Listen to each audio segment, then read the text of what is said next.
Hi, my name is Teresa Olasain. I am the co-chair of the Basic Life Support Science and Education Committee within the ERC, and I am here to give you a short update on the 2021 ERC guidelines. Now, there have been a few major changes in BLS as the principles of CPR remain unchanged. But what we hope to accomplish with these guidelines is enabling members of our communities willing to do CPR. Our primary objective has been trying to help people feel able to do something to help without being focused on small details or being afraid of doing harm.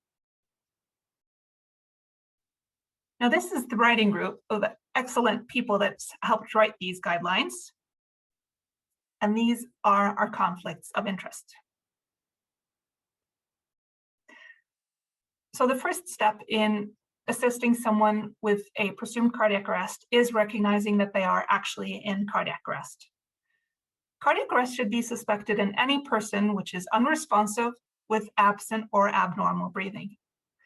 Now, agonal breathing remains perhaps the most important barrier to recognition with seizure-like movements, which may occur at the beginning of a cardiac arrest.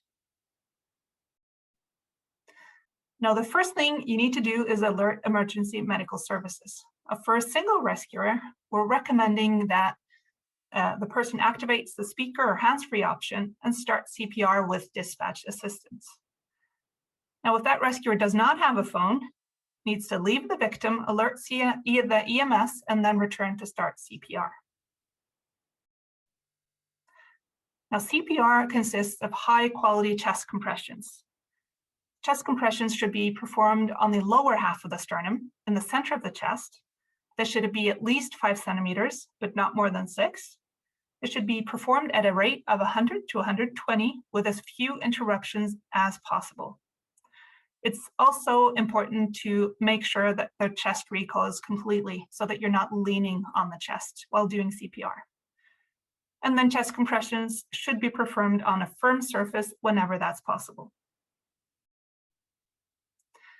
Now, any rescuer trained and able to do rescue breaths should do so, and they should alternate between 30 compressions and 2 rescue breaths. Now, any rescuer that for any reason is not able to give ventilations should do continuous chest compressions. Now, the third important aspect of basic life support is using an automated external defibrillator. Now, for any patient with the shockable rhythm, survival drops by 10% with each minute delay. And the points that we're really eager to communicate are that the using AED is safe. It's safe for the cardiac arrest victim, it's safe for any victim not in cardiac arrest, and it's also safe for bystanders and first responders. Now, AEDs are relatively simple to use. You turn on an AED without delay and then follow the instructions that that device gives you. Now, if you're not alone, one person could apply the AED and one person could continue CPR. Now, it's important to ensure that nobody's touching the victim during the AED rhythm analysis or during shock delivery. It's also important to restart CPR immediately as soon as prompted by the AED. Now, CPR monitoring and feedback devices has the ability to monitor CPR quality and improve key CPR metrics within your system. Now, these devices seem to work better on a system level, and just simply applying them in individual resuscitations cannot be expected to improve survival.